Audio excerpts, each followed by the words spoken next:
In today's video we learn how to create and apply promotional offer. First click on Promotion menu. Then click on Create New button. In this screen, first enter name.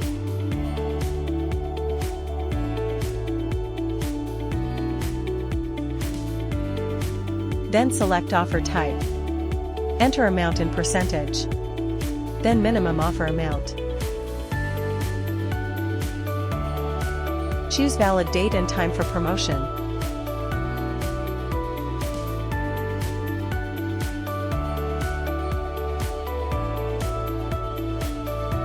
After enter full details, click on Save button.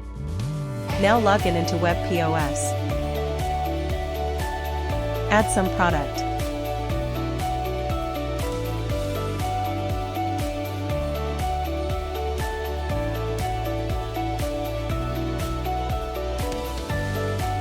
Select Customer. As you can see, newly created offer shown in the payment screen.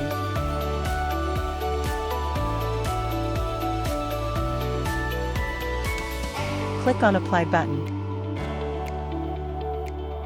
Then click on Make Payment. Promotion is successfully applied.